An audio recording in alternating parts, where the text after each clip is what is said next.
Okay, good afternoon. Let's get started. Thanks for coming along to the lecture today and maintaining your level of dedication and commitment. Okay, chapter 7. So is my voice clear right at the back? Yep, all good, great. So understanding and assessing internal controls, chapter 7. So let's look at internal controls and audit strategy first. So basically, when you talk about internal controls, let's look at what your standard talks about.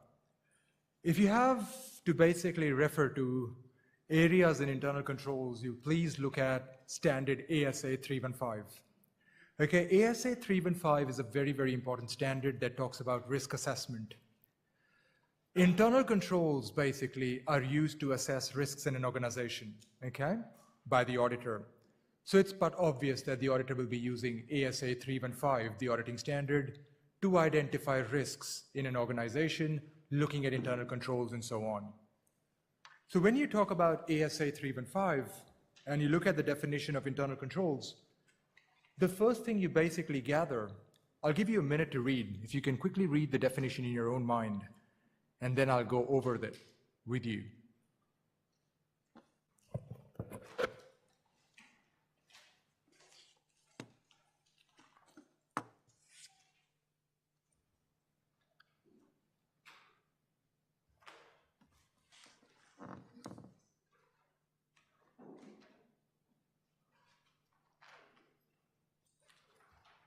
So now, when you look at the definition, there are two elements to this definition.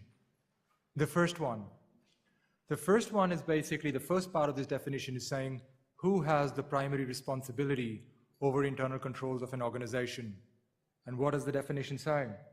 It's management and those in charge with governance, okay? So management and those in charge with governance have primary responsibility of maintaining proper internal controls in an organization. When I use the word those in charge with governance, what do I mean? I mean board of directors, I mean audit committees, and so on. So management, board of directors, audit committees, all of these guys, they have the primary responsibility of maintaining a sound system of internal controls in an organization, okay? Next, the definition basically also extends and says, why do we need internal controls in an organization? And there are three objectives of why we need internal controls. And they are mentioned here.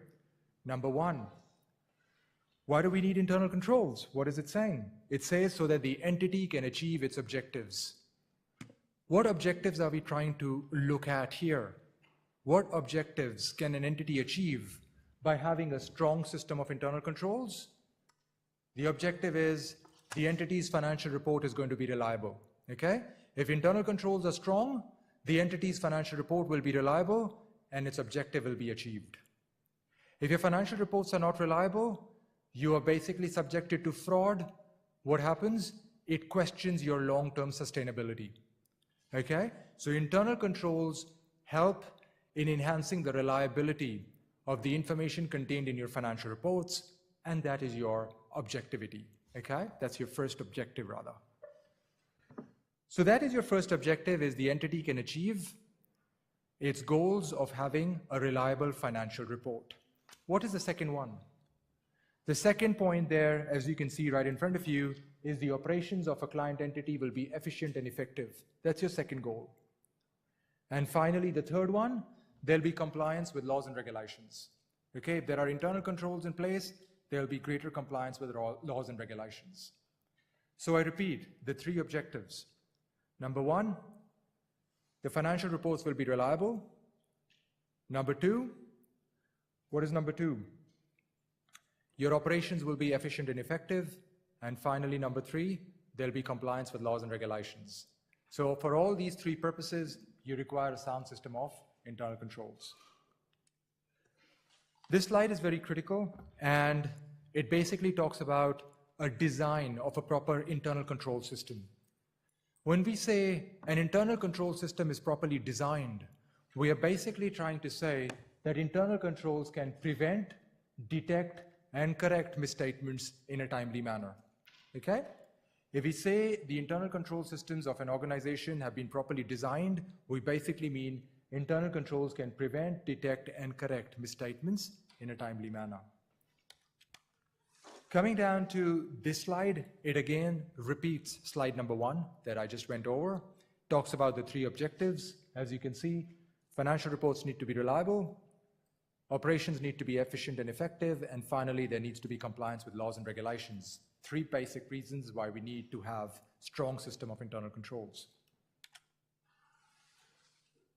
I've already gone over this again in my beginning slide today.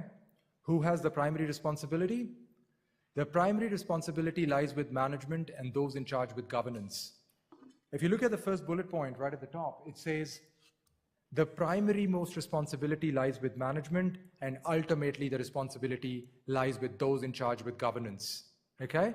So management first, and ultimately those in charge with corporate governance, like your board of directors, audit committees, and so on. Another important point is, when you talk about internal controls, you're basically looking at the system of risk management. If your internal controls are effective, then you can identify risks in a timely manner. Okay, that's point number 1. That's what a risk management system is. You can identify risks in a timely manner. Number 2, determine how significant those risks are. And number 3, take corrective actions. Okay, that's your risk management system. So there are 3 parts to a risk management system. Number 1, you basically identify the risks. Okay. Secondly, determine how significant those risks are. And number 3, what corrective actions can you take in a timely manner to manage those risks? That's your risk management system. So an effective internal control system would be helping you obtain your objective of risk assessment by identifying, number 1, risky areas, number 2, determining how significant those risks are, and number 3, what corrective actions can you take to manage those risks. Then, what are the auditor's requirements? We said management is primarily responsible, and then those in charge with governance ultimately responsible for a sound system of internal controls. Then what is the auditor's responsibility? What do you think is the auditor's responsibility? The auditor's responsibility is to obtain an understanding of the internal controls of the organization. Why? Why does the auditor need to obtain an understanding of the internal controls of an organization? Yes.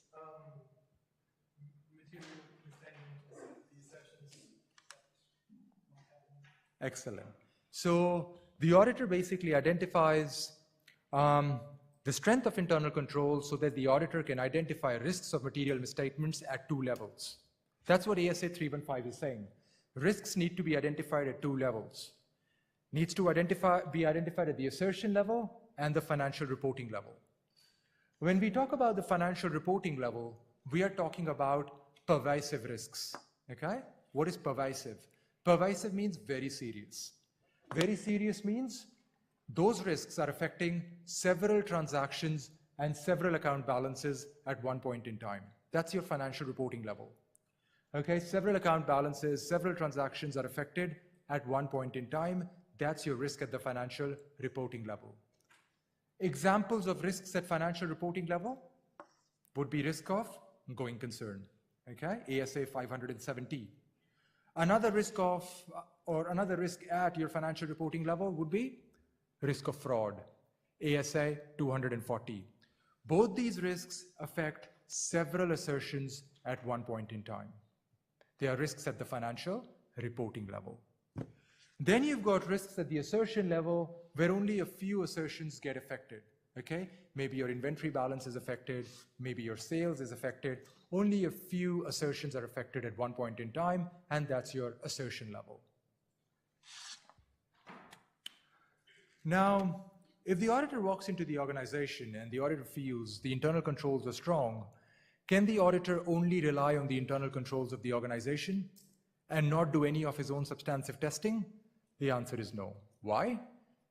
Because there are always going to be inherent limitations with respect to your internal controls. Your internal controls are always going to be subjected to some kind of inherent limitations. And what are those inherent limitations? Look at the points.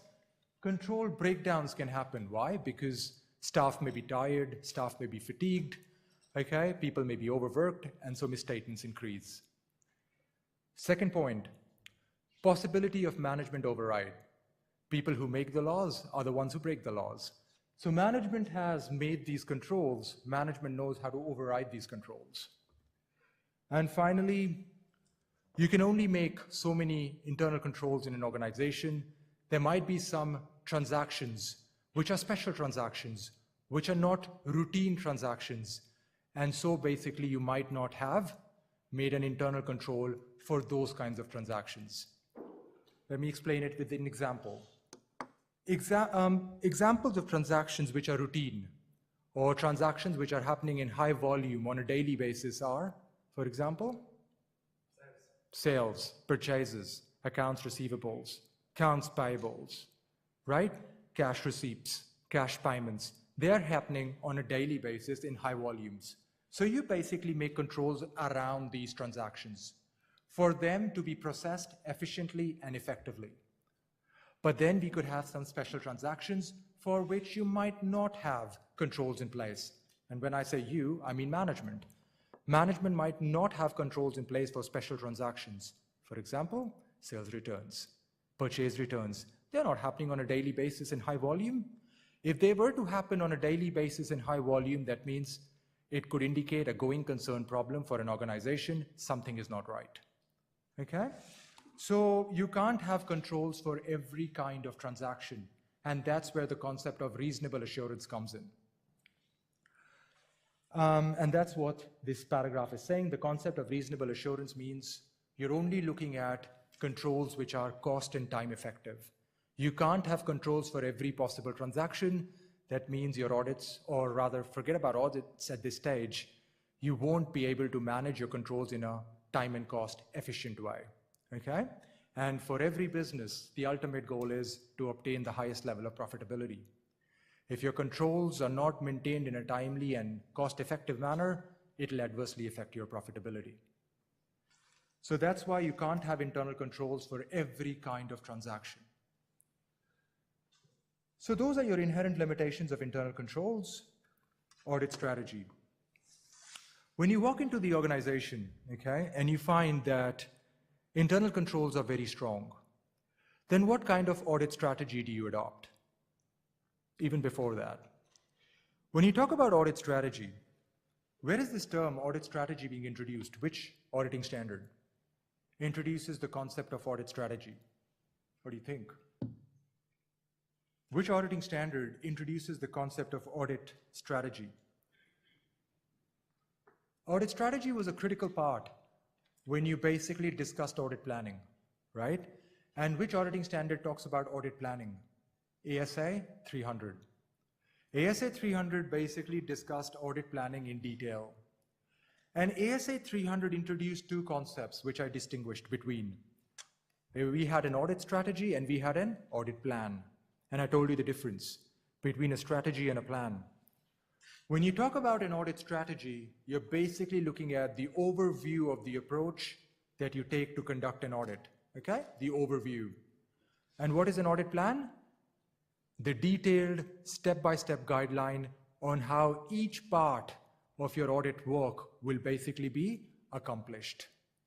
So the strategy is the overview, a plan is a detailed step-by-step guideline of your audit work that you will carry out.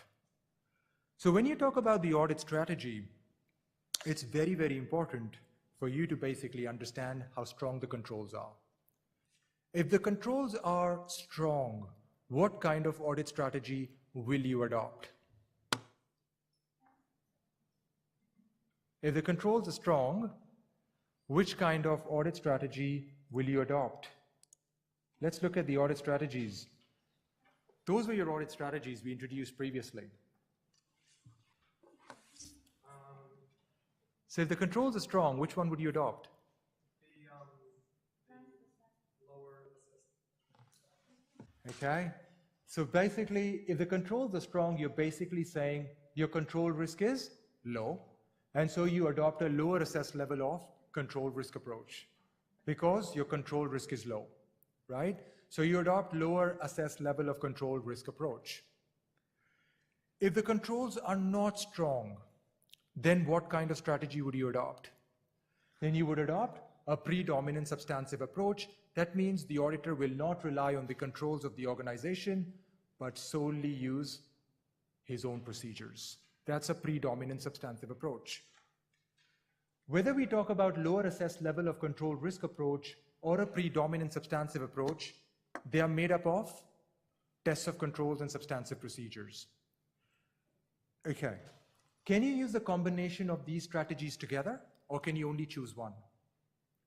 When you just talk about the strategy, lower assessed level of control risk and a predominant substantive approach, can you use the combination of two strategies, or can you only use one? Only one, okay? If the control risk is low, that is control risk is less than high, you basically use lower assessed level of control risk approach. If the control risk is high, then you will use predominant substantive approach where the auditor will primarily use his own substantive procedures. Okay, now let's go to another slide. Let me introduce that here itself. Now, these are the auditor's procedures, okay? The auditor either has a choice of tests of controls or substantive testing. What is a test of control? A test of control simply is you walk into the organization and you test the control the client says client has, okay? The client says, this is my control. All you do is test the control. For example, the client says, well, all purchases over $50 have an authorized purchase order. So what do?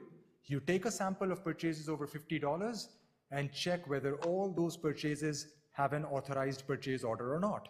That is test of control. You take a sample and you reperform. What is a substantive procedure? Substantive procedure, on the other hand, is the auditor's own procedures, like vouching, tracing, checking externally with customers, debtors confirmation. All of those are substantive procedures. So when you talk about these approaches, these strategies are a combination of tests of controls and substantive procedures. If the control risk, okay, if the control risk is low and you adopt a lower assessed level of control risk approach, then what do? You mostly use tests of controls because you can rely on the internal controls of the organization, but you still have to use some substantive procedures because internal controls, as I just mentioned a few slides ago, internal controls of every organization are subjected to inherent limitations, okay? So you can't completely rely on internal controls of an organization. So even if you adopt a lower assessed level of control risk approach, you will mostly do tests of controls, but you still have to do some substantive procedures.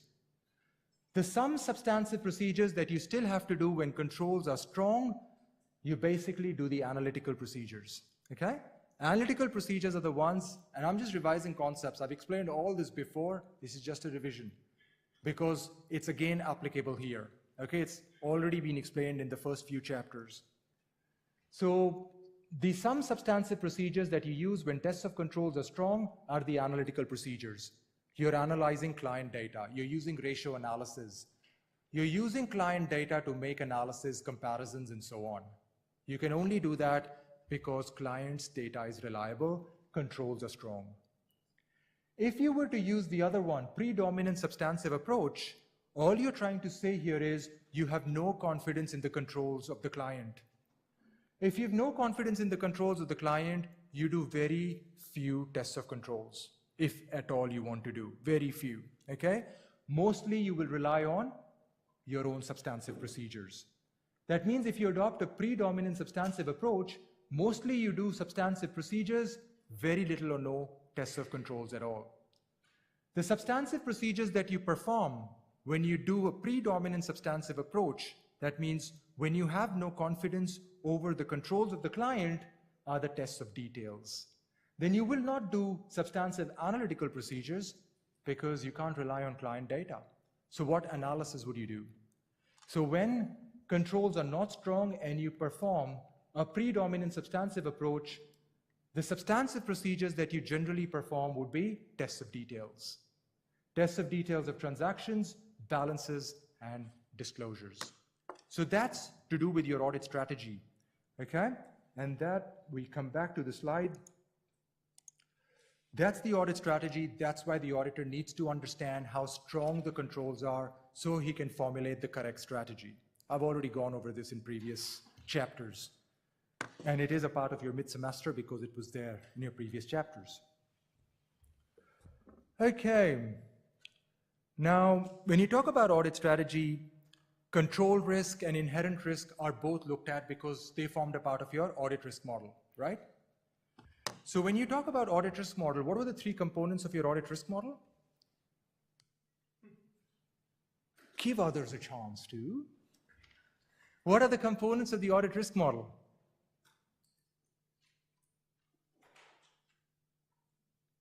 What are the components of the audit risk model, guys? Only one person is prepared for the mid-semester? Do I assume that? So there are three components of the audit risk model, right? You have inherent risk, control risk, and detection risk, correct? So we need to look at the audit risk model when we evaluate our audit strategy. We first start identifying what's happening with our inherent risk and control risk, okay? What is inherent risk? Something we studied in the last week's topic, chapter 6. Risk that material misstatements may happen because of inherent environmental factors. This week, our focus is on control risk. That means risks, material misstatements may happen because of weaknesses in the internal controls of an organization. What happens if your internal controls are weak? Chances of misstatements increase. So we need to look at inherent risk and control risk to basically base our decision of what is going to happen to detection risk, and that determines our audit strategy, okay? And again, something I just want to repeat, something that I've gone over in my chapters before, is if inherent risk is high, control risk is high, what happens to detection risk?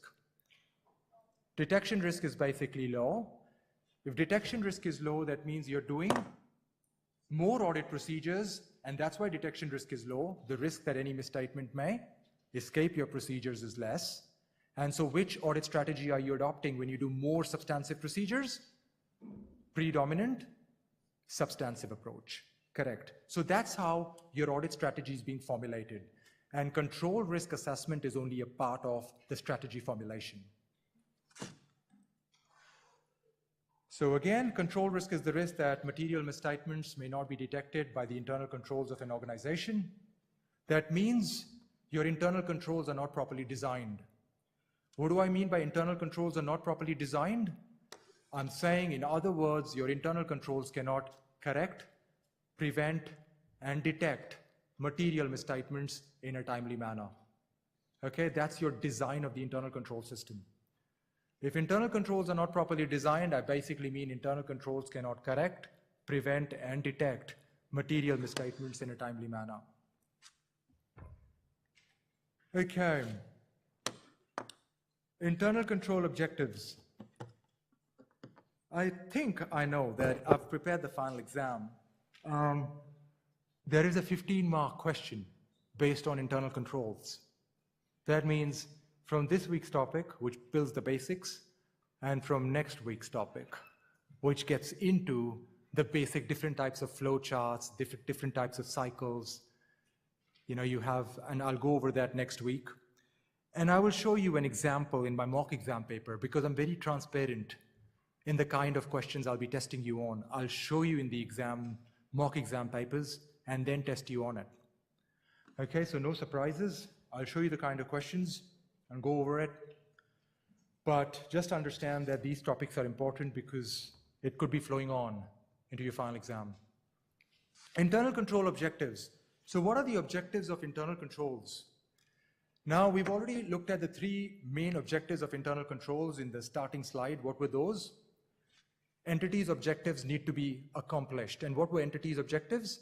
Your financial reports must be reliable, right? That's one of the objectives.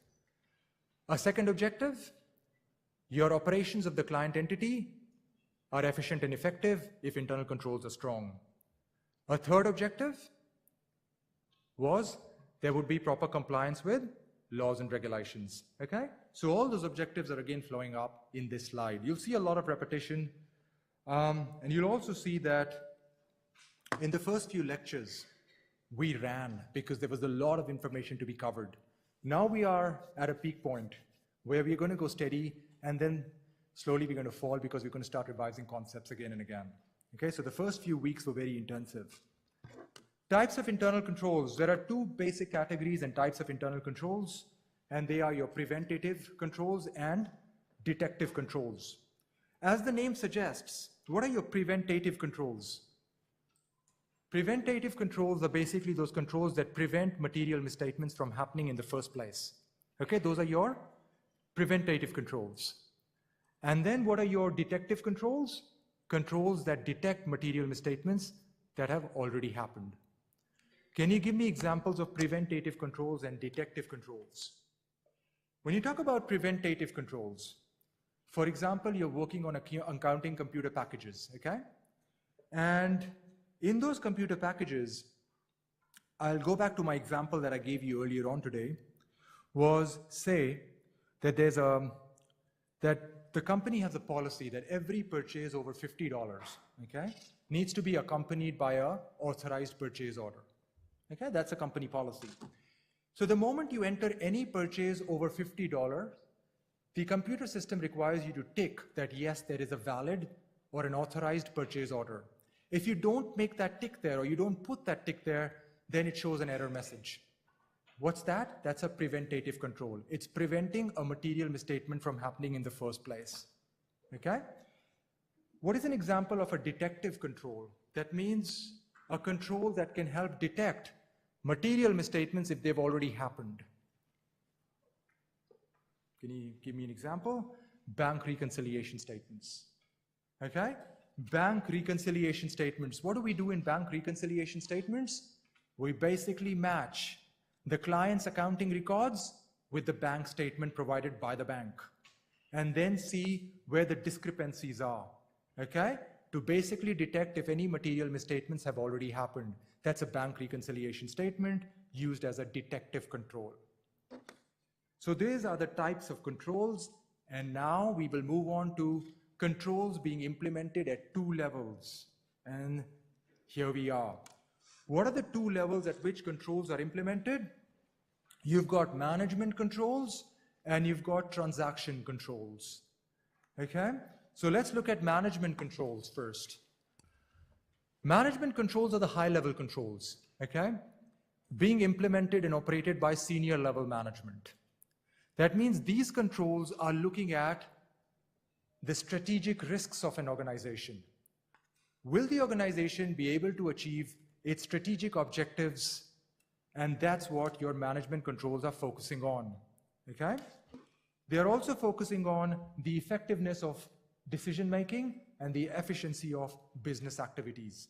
So they are being implemented at the highest level of management. So here we talk about, since we are talking about highest level of management, important part is communication. These controls need to be communicated by senior management across all levels of the organization for the controls to be effectively implemented. They can't only remain at the senior level management. Information needs to be flown across all levels in an organization. Then there needs to be appropriate lines of authority and accountability that need to be established. For example, if there's fraud being committed at the lowest level, there needs to be line of authority and accountability where the junior employees can whistleblow any of these mischievous activities that are happening at the lowest level to management. There needs to be a proper channel of communication for that. And all of those basically comprise of management level controls. Then you've got controls which are implemented on a day-to-day basis. Management controls are only implemented to determine the strategic direction of an organization, to identify strategic risks. They're not happening on a day-to-day basis.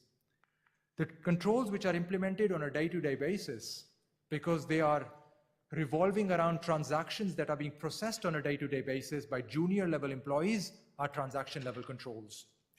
Controls that are looking at how purchase transactions are being recorded on a daily basis, how sales transactions are being recorded. Are transactions following a correct path from the source documents to the financial reports? All of these are examples of transaction level controls happening on a daily basis. So characteristics of satisfactory internal controls. When would you be happy with internal controls? You're an auditor, you walk into the organization, you're making your initial planning decision, okay? What would you like to see so that you can be satisfied that the controls are working effectively? It's only a preliminary assessment because you need to make a preliminary assessment first and then you need to contest your assessment. First you make an assessment, then you test your assessment. In order to make your initial assessment in the planning phase, what would you like to see with the client entity in terms of their internal controls? And some points are given to you right in front. Capabilities commensurate with responsibilities. That means right people doing the right job. Okay? Capabilities commensurate with responsibilities, right people at the right job, so that it increases the efficiency and effectiveness of business operations. Another important point is separation of incompatible duties and responsibilities. Okay, segregation of duties or separation of duties. Different people doing incompatible duties. What happens if one person does 2 or more incompatible functions? You can basically commit fraud and hide fraud. What else? There needs to be pre-numbering. What assertion does pre-numbering help to achieve? When you start pre-numbering transactions, pre-numbering documents, pre-numbering source documents, what assertion does pre-numbering help us to achieve? Do you remember? Pre-numbering of documents which help you to perform sequence checks helps you to achieve which assertion or verify which assertion? Yes, sir. Completeness. Excellent. Okay. Now, when you go into an organization and you make a preliminary assessment, okay, a pre-assessment, you're just trying to get an initial assessment in your mind on what the internal controls look like, then you basically concentrate on these 5 components. These 5 components only help you make an initial judgment call, a preliminary assessment. Once you have a preliminary assessment in your mind, then you go and confirm the assessment by performing tests of controls. But first you got to make an initial assessment. Now you've got these 5 components of the internal control framework. How many have done accounting information systems already? Only one? Okay. Thank God a few more hands came up. Other people are still thinking whether we did it or not. So when you talk about information systems, there was one important framework which we all did, the internal control framework, and that was the COSO framework. The framework that was established by Committee of Sponsoring Organizations of the Treadway Commission, COSO, in the US, okay? Committee of the Sponsoring Organizations of the Treadway Commission. So if you just put COSO, if I just put this here, people are looking at me like, what am I talking? So I'll just kind of go here. So if you just put the COSO internal control framework, so that is your Committee of Sponsoring Organizations of the Treadway Commission, COSO, and you click here. Okay, those are your 5 components of COSO. Let's go into the internal controls. Let's click on any of these. Let's see if they open up this document for us. The firewalls are so strong that you just can't go through anything. There you go. So they will actually, anywhere you go and click the COSO, it's the Committee of Sponsoring Organizations of the Treadway Commission, an American-based body which came up with the internal control framework after your Enron, WorldCom collapses and so on as a part of Securities Exchange Commission. And you've got the 5 components of internal controls in the framework: control environment, risk assessment, control activities, and then download the article. They'll give you another 2 as you keep moving along. Those 5 components are the ones that are mentioned here on this slide. So they're basically coming from the COSO framework, Committee of Sponsoring Organizations of the TREDVI Commission. So what are these 5 components basically talking about? Let's look at control environment. So control environment is the base, okay, of the 5 components. It's the very base, the basic building block. What control environment is saying is it's looking at the tone at the top, okay, the attitude of senior level management towards internal controls. That's the tone at the top. That's your control environment, okay? Attitude of senior level management, the tone at the top. That's why when you start looking at factors under the control environment, you basically look at things like management's philosophy and operating style. Are they operating in a manner in which they are basically working in accordance with internal controls of the organization or not? What is the organizational structure? Do they have an internal audit committee? If they have an internal audit committee, means they're taking internal controls of an organization very seriously. So it's all about attitude of the management towards internal controls. It determines control environment. If management does not have a strong attitude or a positive attitude towards internal controls of an organization, do you think junior level employees will take internal controls seriously? No. So that's why one of the important things is management needs to basically show authority and responsibility over internal controls. It all becomes a part of control environment. Entities risk assessment process. And this is where I basically, towards the start of my lecture, I mentioned, when you're looking at the risk assessment processes, if you look at paragraph number 2 or bullet point number 2, they're basically talking about the 3 steps involved in risk assessment. You need to identify risks, then you need to determine how significant those risks are, and then what corrective actions need to be taken to manage risks. Risks can only be minimized, risks can never be eliminated. They can only be minimized. And that's your entity's risk assessment process. Information system. What is your information system all about? Information system is how is the information basically flowing in an organization? How is the communication flowing in an organization? When you talk about information system, you're talking about information and communication together, okay? When you talk about flow of communication, you want communication to flow from the top to bottom. That means from senior level management to all the employees in an organization. From bottom to the top, that means if junior level employees need to report anything to senior level employees, then they can do so. They can whistleblow because there are proper channels of communication. And communication should also flow across different levels in an organization. So I repeat, when you talk about information systems, you're talking about both information and communication. Communication must flow in 3 directions.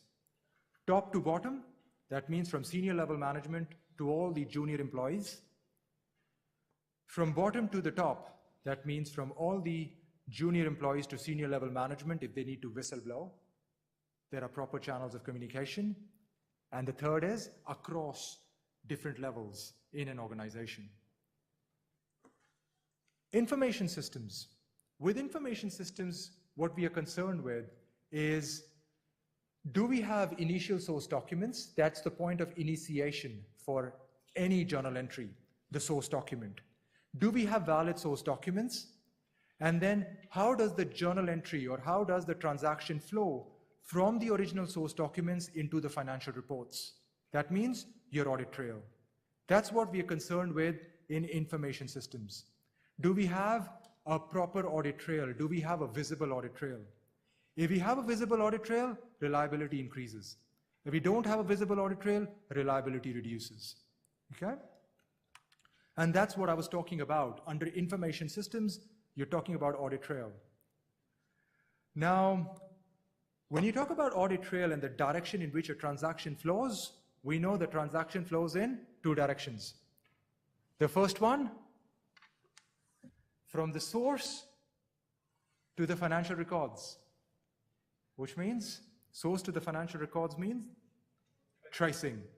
And the other direction is financial records back to the source, which is vouching. So both these directions of audit trails must be clearly visible. and that increases reliability of your transaction processing. Control activities. So what are control activities? Control activities are policies and procedures established by who? Management, not the auditor. They're established by management to ensure that the directives of an organization, the long-term strategic directives of an organization, will be achieved. Every company has a mission statement, every company has a vision, okay?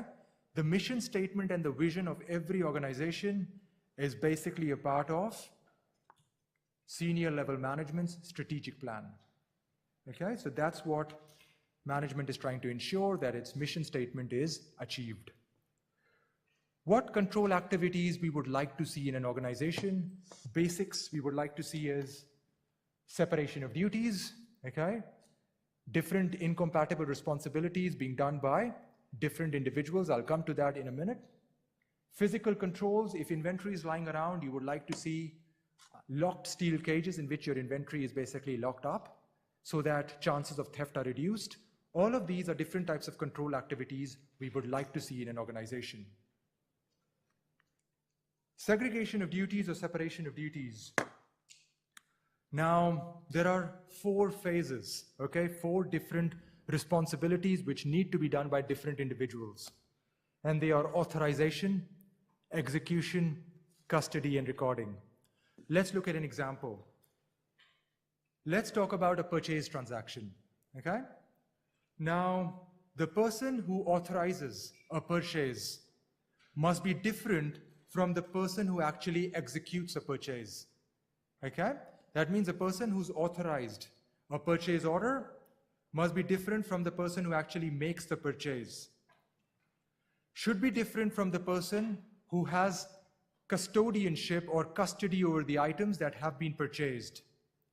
Should be different from the person who records these items in the inventory records. So there are 4 different phases here. And I repeat, there's one person who should authorize the purchase order. He should be separate. Then there should be another person who should actually go and make the purchase. Then there should be a third person who should have responsibility over the items that have come into the business premises. And then there should be a fourth person who basically makes these purchases or records these purchases in financial reports. By having 4 different people across these 4 incompatible responsibilities reduces the chances of fraud and theft. Okay? Separation of duties is critical as it helps to reduce which type of fraud. There were 2 types of frauds which we studied before you went on tuition-free week. What were the 2 types of frauds we studied? Misappropriation of assets. Okay, excellent. So fraud is under the standard ASA 240, correct? That's your standard on fraud, ASA 240. And when we studied the different categories of frauds, we had misappropriation of assets fraud, and what was the second one? Financial reporting fraud, right? Financial reporting is all about wrongly recording information in financial reports. But misappropriation of assets is the fraud that happens because of theft, embezzlement, and all of that. So separation of duties helps us to reduce the chances of misappropriation of assets fraud. Excellent.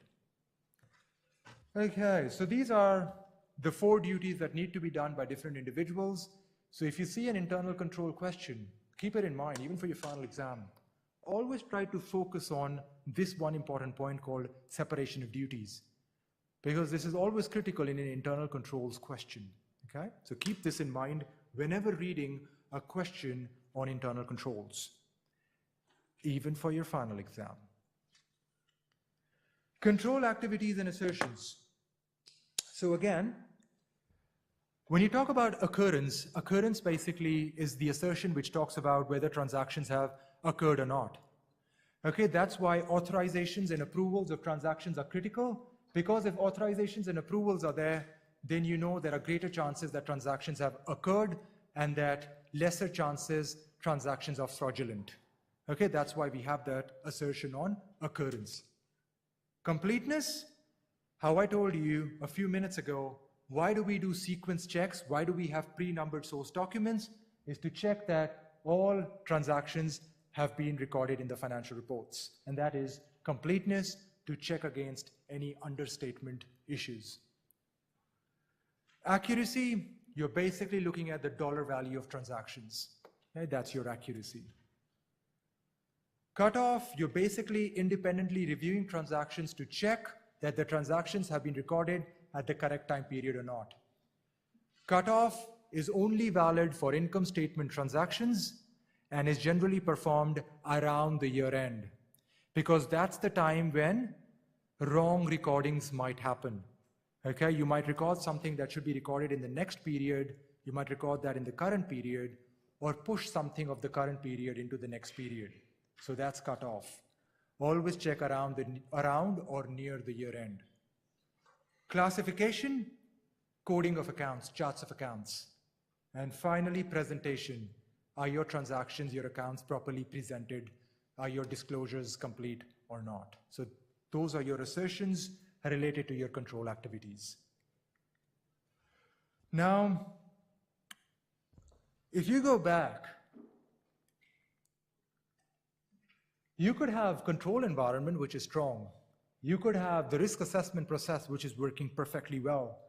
You could have an information system which is very strong. You could have all the control activities you want to see present in front of you. But if monitoring is not there, all these 4 activities will fail. What is monitoring? Monitoring basically means that there's an ongoing evaluation of internal controls, okay? Your internal controls are being evaluated and monitored on an ongoing basis. If any changes are required, the changes are being made in a timely manner. Who generally is responsible, okay, in an organization? I know management is responsible for internal controls in an organization. Which specific department within the client entity is primarily responsible to look at monitoring of internal controls? What do you think? Which internal audit department? Which department, okay? Which department is primarily responsible to look at internal controls of an organization, whether these controls are being monitored in a timely manner or not? What do you think? Which department? Internal audit department, thank you. Okay, so when you talk about monitoring of internal controls, you're basically looking for 2 things, okay? And you're basically checking for 2 things, and what are those 2 things? Or rather, we'll come to those 2 things later, but when you talk about monitoring, you're looking at these 2 things. Number 1, design and operation of controls. So what do you mean by design and operation of controls? It looks simple, but there's more to it. What is design and what is operation of controls? You're carefully examining the design of controls and you're examining the operation of controls. Design means your internal controls can correct, prevent, and detect material misstatements in a timely manner. That's your design, okay? I repeat, your design means your internal controls can correct, prevent, and detect material misstatements in a timely manner. Then we say your internal controls are properly designed. What do we mean by operation of controls? That means we are checking whether your internal controls were effective throughout the period of intended reliance, okay? Throughout the period of intended reliance. So, let's see. So when you talk about operational effectiveness, you're basically checking what? Controls were effective throughout what? The period of intended reliance. What is the period of intended reliance? The 12-month period under audit. That's what you're checking for operational effectiveness, that your controls were effective throughout the period of intended reliance, the 12-month period being considered for the purposes of an audit. Okay, that's your operational effectiveness. So we had two components here: design, which basically was talking about whether your controls can correct, prevent, and detect material misstatements in a timely manner. And then the second part was operational effectiveness, whether your internal controls were effective throughout the period of intended reliance, 12-month period under audit investigation. Okay? Now, let's go back here. So after you check, after the design and operational effectiveness is evaluated, then management has to see, and when I say management specifically, internal audit department has to see if any corrective actions need to be taken. Because remember, business environments are always subjected to change. Your economic environments might change, your regulatory environments might change, and as a result, your internal controls need to be evaluated from year to year. Any corrective actions need to be implemented in a timely manner. Okay, considering internal controls in the financial report audit. So how do we consider internal controls? Look at this flow chart. Initially, you walk into the organization, all you do is you obtain an understanding of the control environment, the 5 components of COSO. Okay, that's what you do. You obtain an understanding of the 5 components of COSO. Let's skip a few slides and go ahead. And that's where, so this is what you do in understanding internal controls, slide number 28. We're going to come back to this flowchart very soon. But when you come to slide number 28, you're understanding internal controls, and when you understand internal controls, you basically understand the 2 things I just spoke to you about. Okay, first, your internal controls could correct, prevent, and detect misstatements in a timely manner. Okay, that's what's written there. And so that is your design effectiveness. And what's the second point we said? Operational effectiveness during the 12-month period. When you understand the 5 components, these 5 components, they're documented in the slides here. How do you understand the control environment? The first component of COSO framework, attitude of management. What do? How can you better understand management's attitude towards internal controls? Make inquiries, okay? Talk to management personnel. Check with them how seriously they take internal controls of an organization. That's your inquiries. Check company's policy manual, okay? That means inspect documentation. Check the company's policy manual. Observe management behavior. So perform different audit procedures like observation, make inquiries, do inspection, and try to gather more information about the client's control environment. Once you understand the client's control environment, time to understand the second component, which is risk assessment processes. What would you like to see? You would like to see all your risks are being identified, all the client risks are being identified in a timely manner, significant risks are kind of being separated, and corrective action is being taken. That's what's happening. What if the auditor finds out certain risks which haven't been identified by management? Then what should the auditor do? The auditor needs to talk to management on what management thinks about those risks, and what else? Should those risks have been identified by management? What management thinks about those risks, and should those risks have been identified by management? So that's a part of risk management system. The third one, how do you understand the information system? What do you think in your own words? How can you understand information system? See if the audit trail is visible, okay? From the source to the financial records, from the financial records back to the source. Both tracing and vouching are financially visible. Control activities. Again, make inquiries from management about control activities. Another control activity which we would like to see is separation of duties. How can you test separation of duties? Stand in one corner and observe observation. That's another audit procedure to basically check if duties are being performed by different individuals. And there's another important control activity, which is a structured walkthrough. What is a structured walkthrough? Now, we've always spoken about this concept of an audit trail. Let's talk about tracing, okay? Let's talk about going from the source documents to the final record. That means from the sales invoice to your sales figure that's recorded in your income statement. That's tracing, right? You're going from the source to the final record. What is a walkthrough?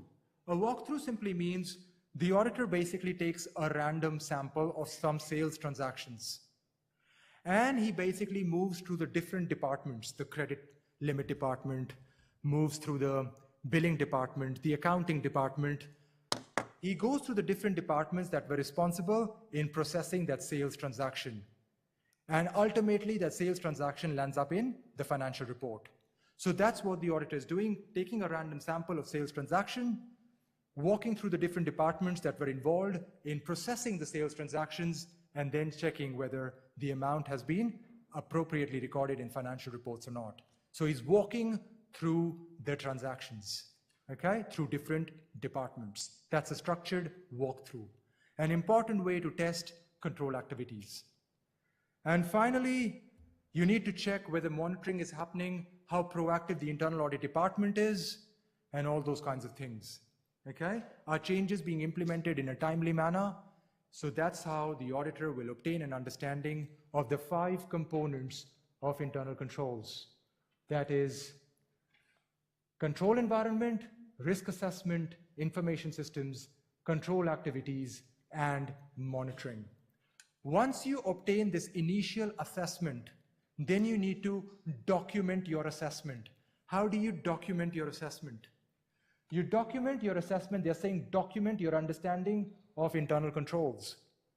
You can document your understanding of internal controls in a number of ways. You can use internal control questionnaires to document your understanding. Narrative memoranda, that means your written description of internal control policies and procedures need to be in place. And finally, flowcharts. So you can document your understanding in many different ways. Let's go back. After you document your understanding of internal controls, you make a preliminary assessment. That's only an initial assessment. This is only planning stage. You haven't started the execution phase yet. This is only phase 1. Initial planning has been done. Now you need to test. So that's the decision box in your flowchart, which says, is the control risk assessed as high? If the control risk is high, what do you do? Which audit strategy would you adopt if the control risk is high? Let's go back. If the control risk is high, which audit strategy do you adopt? Predominant substantive procedures. Predominant substantive procedures means you do planned substantive procedures as well as additional substantive procedures. Okay, that means you predominantly rely on substantive procedures. The type of substantive procedures you rely on are tests of details. Let's go back to the flowchart. So, if you're saying control risk is high, you basically generally perform mostly substantive procedures. You're adopting a predominant substantive approach. So you're performing planned and additional substantive testing. If your control risk is not high, that means it's less than high. You're happy with the internal controls. Then what do? That's only your initial assessment. Then you want to learn more about the controls of the organization and you start performing tests of controls. That means that's your phase 2, okay? Your phase 2 is either you do a predominant substantive approach or you adopt a lower assessed level of control risk approach. That's phase 2. So if you have an initial assessment which is saying control risk is not as high as you expected, then what are you doing? You start performing tests of controls to check your assessment. Now, when you perform your tests of controls, there are 2 things that can happen. When you start performing tests of controls to support your control risk assessment is either supported or it's not supported. Okay? If the control risk assessment is not supported, then what do? You perform tests of controls to support control risk assessment. Okay? And if your control risk assessment is not supported, what should you do? What should you do? What is the flowchart saying? If your control risk assessment is not supported, then what would you do? You'll come down to your predominant substantive approach. Okay? Planned and additional substantive procedures. But if your control assessment is supported, then you will basically only perform planned substantive procedures. That means lower assessed level of control risk approach all the way through. Planned substantive procedures are your analytical procedures, which you perform when controls are strong. So if you go back, here we go. You perform planned substantive procedures, which are your analytical procedures, which you can perform when controls are strong. When we say planned and additional substantive procedures, means you're performing tests of details when you adopt a predominant substantive approach. So that's what's basically happening in that flowchart. Any doubts so far? So that's how you basically come up to your strategy. First, you form an initial assessment, okay? You first have an initial assessment, and then you confirm your initial assessment. If your initial assessment says that control risk is high, you straight away come here and perform planned and additional substantive procedures, means you adopt a predominant substantive approach. If your initial assessment is saying, no, control risk is not high, then what do? You come down the path and test your controls. If when you test your controls, it confirms your assessment that your control risk is not high, then you straight away come here and perform only planned substantive procedures, which are your analytical procedures.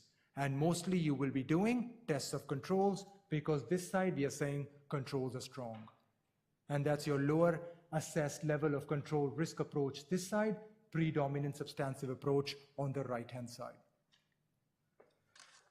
Okay, so that's your flow chart. We've done all this.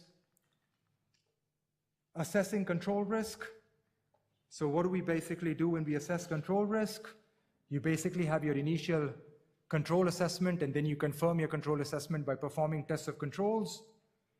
Your control risk will be high if your internal controls are ineffective, or if your internal controls are effective but are not time and cost efficient, or your internal controls are not made for all kinds of transactions.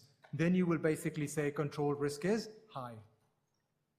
When would you say control risk is less than high? You will say control risk is less than high if your controls can correct, prevent, and detect misstatements in a timely manner, and they were operationally effective throughout the 12-month period under audit, okay, throughout the period of intended reliance. So tests of controls. What are your tests of controls? Again, we've spoken about the design, we've spoken about the operational effectiveness. That's what your tests of controls are basically checking. All you do with tests of controls is you test the controls client says client has. Take a sample and reperform. So what is the design? What is the effect on design of substantive tests? We've already done this. If you go back to the flowchart, that's the design on substantive tests. If control risk is high, you're adopting a predominant substantive approach. If control risk is not high, you're adopting a lower assessed level of control risk approach. That's the design. That's the impact on substantive testing. Okay. Considering the work of internal auditor. Must be a little bored by now, right? Okay. Let's do something else.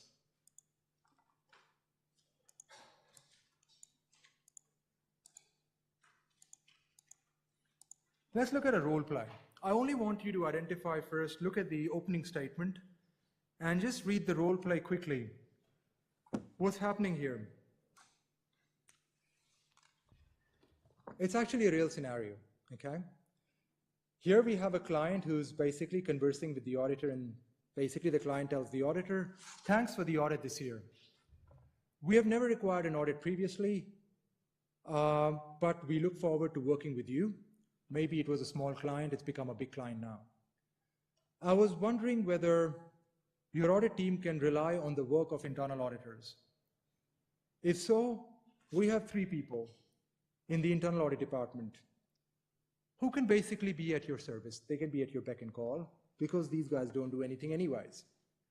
These employees are very reliable since they periodically report to the CEO, and they're commended for their work by the CEO. Okay? So a little more information about the 3 people here who belong to the internal audit department. So these 3 people, they studied, one is studied from Harvard Business School, one from London, and one from Curtin University. And all 3 are working towards obtaining a full membership of Institute of Internal Auditors, III.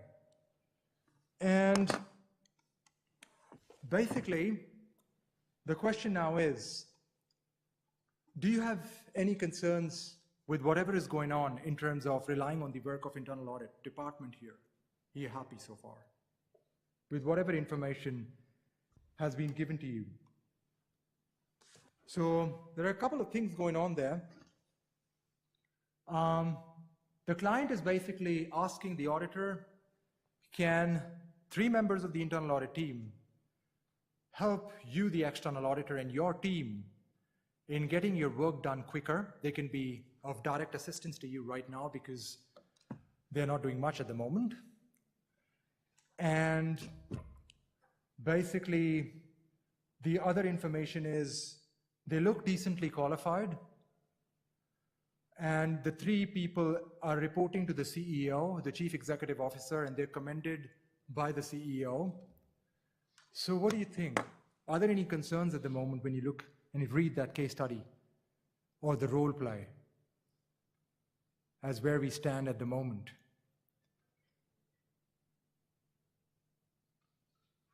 Can internal auditors help external auditors directly? Why not? Who says no? If no, give me an answer, right?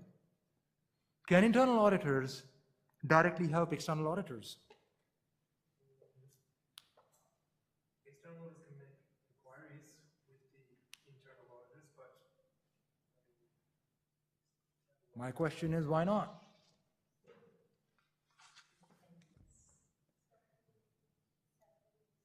So why can't internal auditors directly help external auditors? What will happen?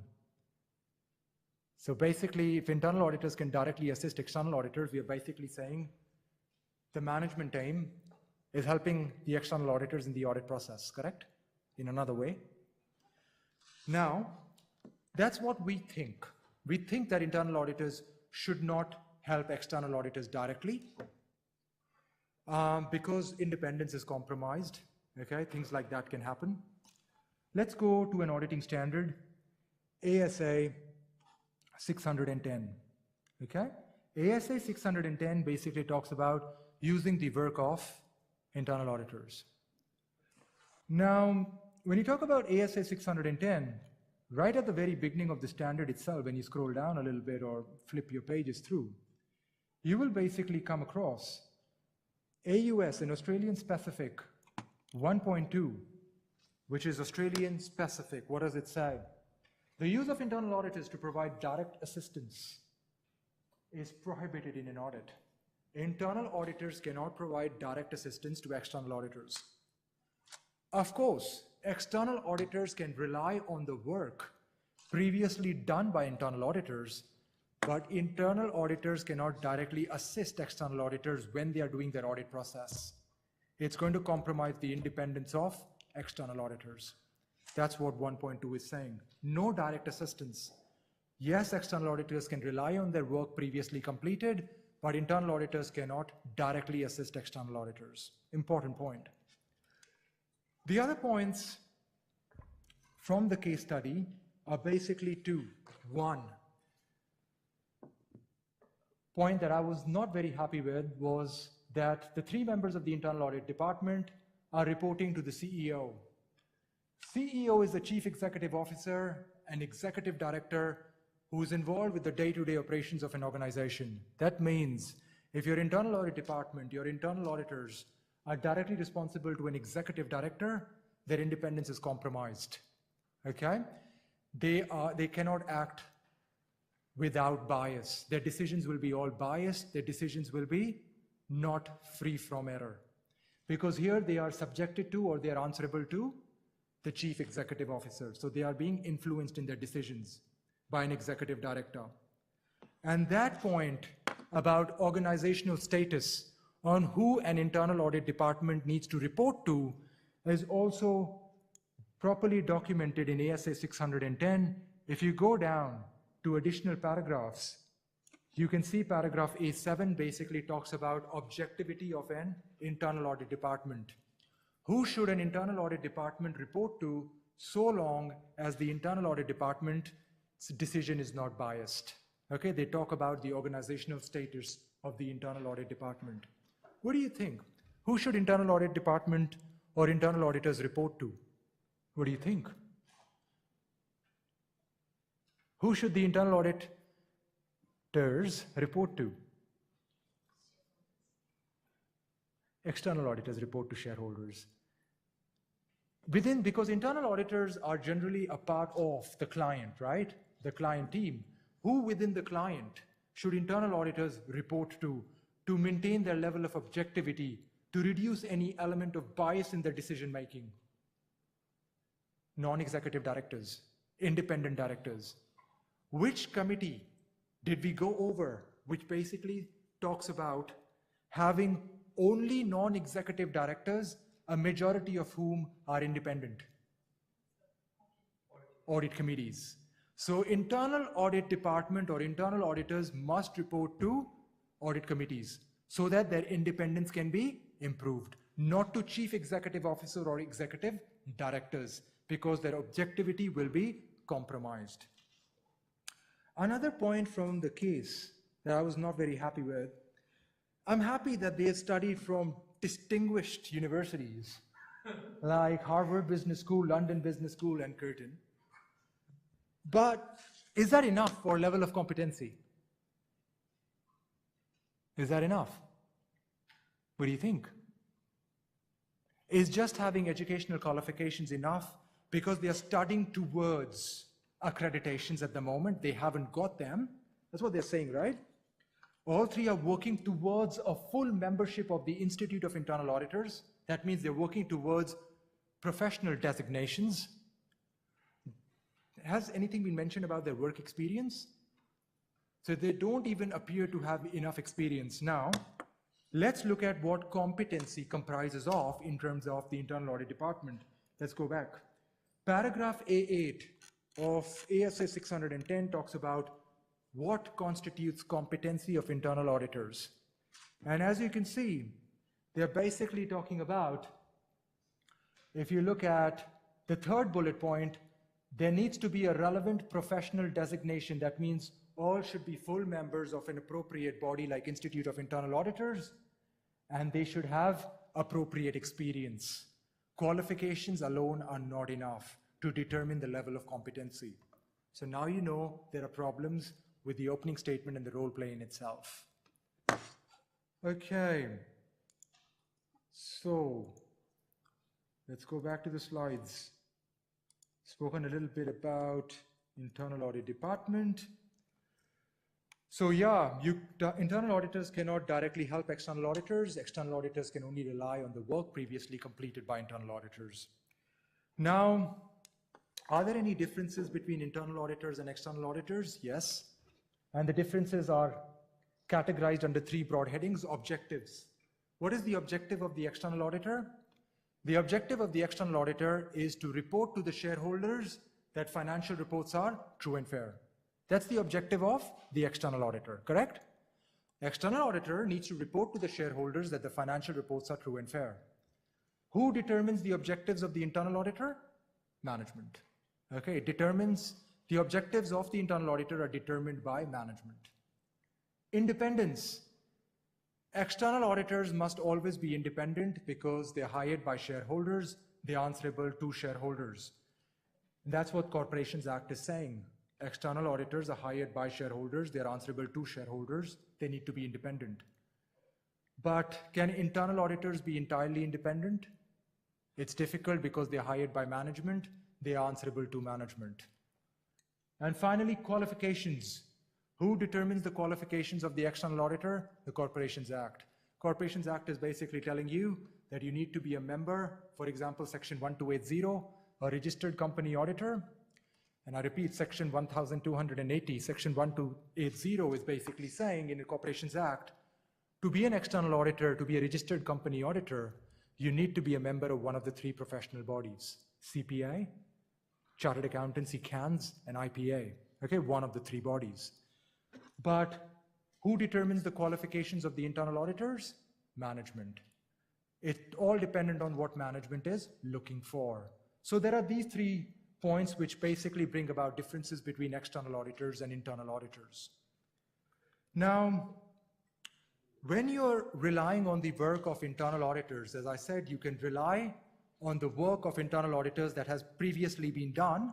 You need to look at these 3 points very carefully. Paragraph 15 of ASA 610 basically says that the external auditor needs to focus on these 3 points: objectivity of the internal auditor, technical competence of the internal auditor, and whether the internal auditors follow a systematized and disciplined approach to check if they can rely on the work of internal auditors or not.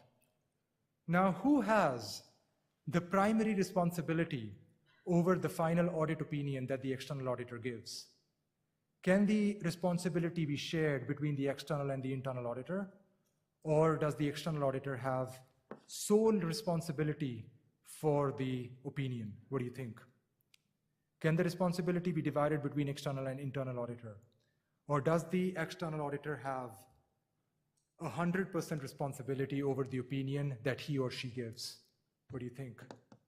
Who has the primary responsibility over the external audit opinion? Can it be divided between external and internal auditors? Or is it primarily the responsibility of external auditors? What do you think? If you rely on the work of internal auditors, can you divide the responsibility, or should it be only the responsibility of external auditors?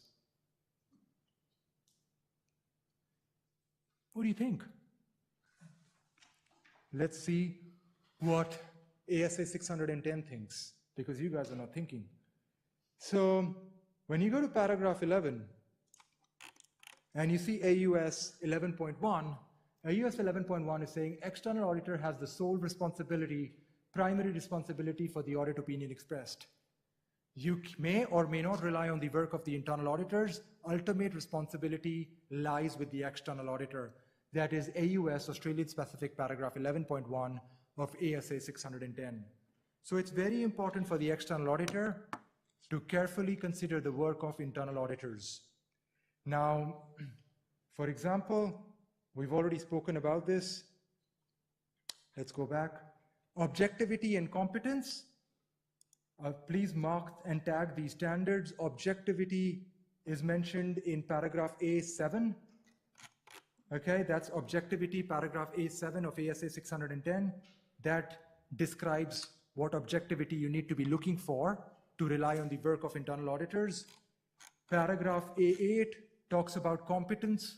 What competence should you be looking for as an external auditor to rely on the work of internal auditors?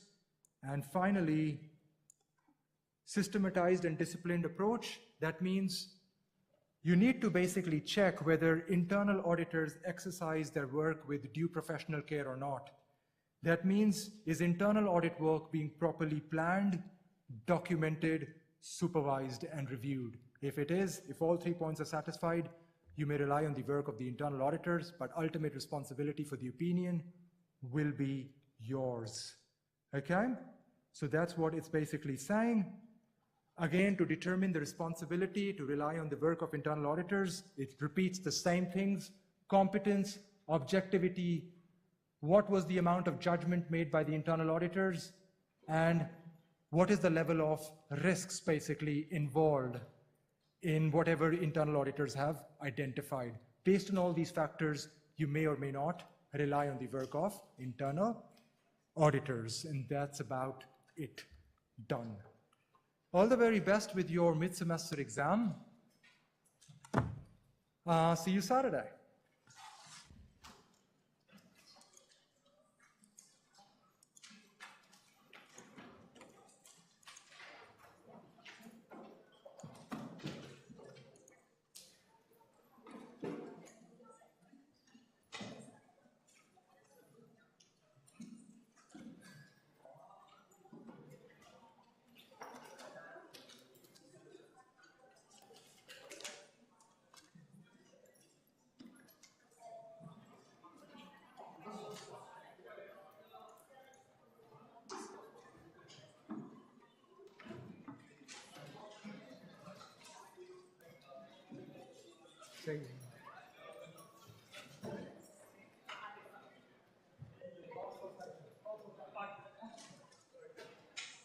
Any doubts, come to me during consult session. I'm expecting lots of students.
No, no, it is a plain joint. You're correct, but that's of the vertebral column.